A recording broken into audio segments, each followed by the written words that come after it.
Olá pessoal, bem-vindos ao canal Tesouro Oculto. Mais uma vez agradeço pela vossa atenção, por estar aqui conosco. Hoje eu gostaria de fazer um vídeo e ele é um pouco polêmico, mas é isso, o canal Tesouro Oculto ele nasceu para falar de coisas diferentes, os pontos mais polêmicos da Bíblia. E hoje eu quero aqui deixar esse vídeo, mais uma vez, abordar temas de grande importância para a nossa fé, para a nossa meditação, para a nossa reflexão. Gostaria que as pessoas não se sintam ofendidos, né, porque a verdade muitas vezes ofende uma minoria, uma classe, mas aqui a gente vai falar só de assuntos que realmente é necessário que a gente fale. Por que nós fomos por muitos anos chamados de protestantes? Quero que você venha comigo e vamos aprender juntos. Livro de Romanos, capítulo de número 7, e diz assim, 7, 19 e 20, que diz assim: porque não faço o bem que quero, mas o mal que não quero, esse faço. Ora, se eu faço o que não quero, já o não faço eu, mas o pecado que habita em mim. O apóstolo Paulo estava falando que muitas vezes o bem que ele gostaria de fazer, ele não conseguia fazer, mas o mal que ele não gostaria de fazer, às vezes acabava fazendo. Mas quando fazia o mal que não queria fazer, é porque não estava nele e o mal predominava e ele acabava fazendo o que não queria, né? Que era fazer o mal. Polêmico, não é verdade? Mas muitas vezes as pessoas, pode acontecer de fazer, e muitas vezes não por maldade mesmo, mas por, assim, por momento de que a pessoa não está em si e o mal predomina e ela acaba fazendo o mal. Bom, o tema desse vídeo é porque eu vi uma reportagem na TV dizendo que a pessoa que for pego dando comida ou alimento a qualquer um morador de rua, em São Paulo, né? Essa pessoa ela vai passar a ser multada em R$ 17.680. E a partir desse momento eu tive vontade de fazer esse vídeo, né? Porque aí eles alegam o seguinte, que a pessoa que quiser dar uma marmita para uma pessoa em condição de rua, ele precisa dar pelo menos uma estrutura, montar uma estrutura, mesa, suco, cadeira, dar a essa coisa. Ou seja, em defesa de um possível bem, proíbe que a gente possa alimentar ou dar qualquer coisa a um possível morador de rua, porque poderemos ser multados. Em defesa do bem, eles conseguem fazer o mal. E diante disso é que eu me vi na necessidade de fazer esse vídeo. E esse vídeo abrange outros temas, né? Isso a gente está falando provavelmente de uma política nacional ou estadual ou até mesmo uma política local, né? Que é o prefeito da cidade ou vereadores ou que criam lei, com certeza não é nem o prefeito. Ele não tem nada a ver com isso, mas são os deputados e assim mais, e senadores, né? Mas essa lei, se passar a ser vigorada, é isso que se cumpre. O bem que você gostaria de fazer, você não pode fazer, mas o mal você acaba fazendo. Na verdade, uma pessoa em condição de rua, ele estaria preocupado em sentar numa mesa ou ganhar um prato de comida e comer e matar sua fome no momento. Nem pessoas, nem instituições não poderão fornecer mais a um morador de rua que corre o risco de ser multado de um valor bem significativo. Bom, mas o assunto ele abrange a outros temas e eu quero não perder tempo e falar com você sobre esse assunto. Bom, vamos a outro tema. Vamos dizer que o juízo começa por casa, né? O juízo às vezes começa por causa. E o tema desse vídeo, eu quero falar sobre a maldade dos bons. A maldade dos bons. Vamos falar de uma coisa importante. Às vezes, igrejas, né, quando elas são muito voltadas aos usos e costumes, ela diz assim, na minha igreja eu não aceito pessoas que vestem desse jeito, ou vestem daquele jeito. Aqui na nossa igreja, a nossa regra, a nossa condição é essa. Se quiser vir para cá, tem que mudar a sua maneira de vestir. Bom, isso não faz parte do Evangelho. O Evangelho, ele exige de nós lealdade, fidelidade, comprometimento, renúncia e mudanças. Mas muitas vezes não tem nada a ver com a maneira que eu visto ou que a pessoa vista para estar ou fazer parte de uma igreja.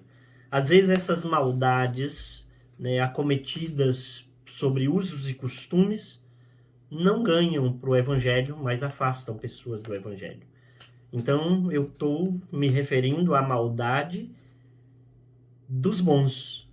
Tem boas intenções, mas não quer nada ou não tem nada a ver com o Evangelho ou a realidade do Evangelho. Vamos falar de outra coisa que é perigosa e a gente ainda está falando dos de dentro. Não estou falando dos de fora. O falso conservadorismo é uma das coisas que também tem atingido em cheio o nosso meio cristão. O falso conservadorismo, ele diz assim, eu não dou oportunidade na minha igreja, a não ser pessoas da minha igreja que fizeram teologia na nossa convenção. Muitas vezes isto é um falso conservadorismo. Quando você vai perguntar, é por zelo da obra de Deus, é por zelo do Evangelho.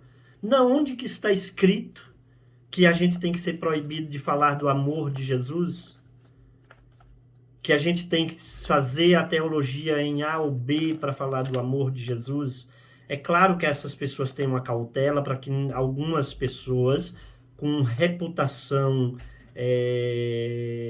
duvidosa não subam lá em cima e falam, né, e depois não dão exemplo.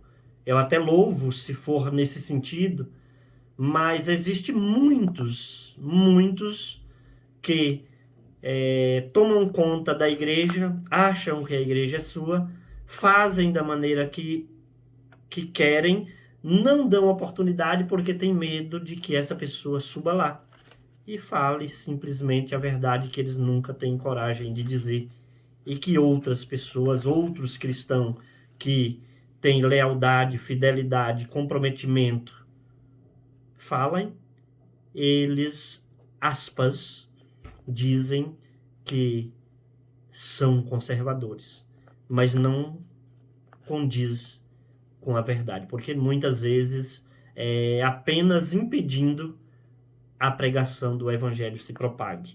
Neste caso, a maldade dos bons, eles aparentemente estão defendendo uma causa justa, mas estão impedindo que o Evangelho seja proclamado a toda a criatura, porque tem homens 10 ou 20 vezes mais fiéis do que eles e que não têm oportunidade nas igrejas, que muitas vezes dizem que é de Jesus, mas já passaram a ser deles.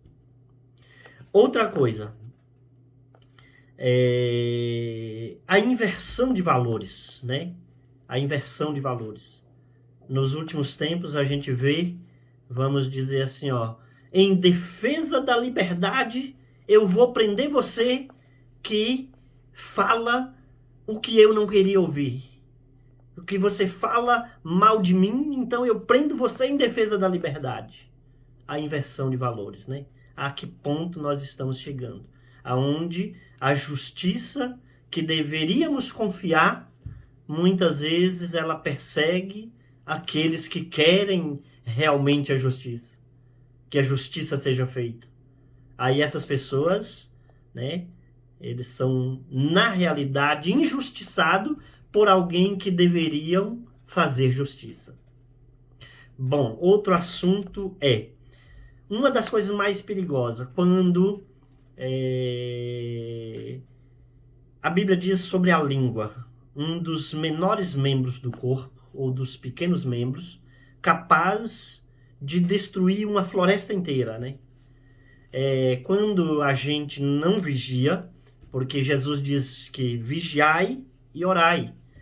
E hoje nas nossas igrejas, muitas vezes tem muito, irmãos, pessoas que oram, que oram, que oram, mas que termina a oração, sentam e vão falar mal da vida do outro. A Bíblia diz que a língua é um dos maiores perigos.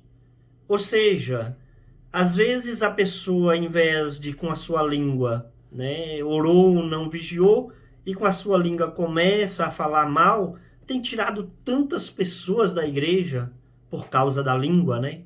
Às vezes outra coisa que acontece, às vezes numa reunião de 6 pessoas, 4 são cristãos, mas 4 cristãos começam a falar mal de outra pessoa ou da sua própria igreja na frente de 2 pessoas que não são.